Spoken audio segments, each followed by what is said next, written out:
এবার খোদ প্রশাসনের রক্ষকের বিরুদ্ধেই এক তরুণীকে শারীরিক নিগ্রহের অভিযোগ। গ্রেফতার জলপাইগুড়ি রাজগঞ্জ থানার এসআই সেকেন্ড অফিসার সুব্রত গুণ। মঙ্গলবার ধৃতকে জলপাইগুড়ি জেলা আদালতের চিফ জুডিশিয়ারির ম্যাজিস্ট্রেট কোর্টে তোলা হলে বিচারক 14 দিনের জেল হেফাজতের নির্দেশ দিয়েছেন, যদিও অভিযুক্ত নিজেকে নির্দোষ বলে দাবি করেন। ধৃতের বিরুদ্ধে তরুণীকে থানার পাশে ভাড়া বাড়িতে ডেকে শারীরিক নিগ্রহের অভিযোগ রয়েছে। জানা গিয়েছে, অভিযোগকারিণী তরুণী শিলিগুড়ির বাসিন্দা। তিনি বেসরকারি সংস্থায় চাকরি করেন। অভিযোগ, রাজগঞ্জ থানায় মামলা সংক্রান্ত বিষয়ে ওই তরুণীকে বারবার ফোন করে ডেকে এনেছিলেন অভিযুক্ত পুলিশ অফিসার সুব্রত গুণ।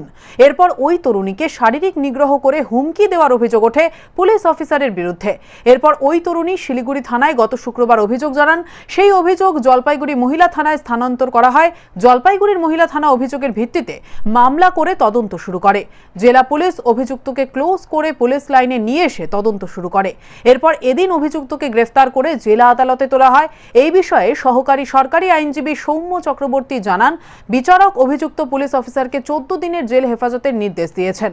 অভিযুক্ত পক্ষের আইনজীবীকে প্রয়োজনীয় তথ্য আদালতে জমা দিতে বলা হয়েছে।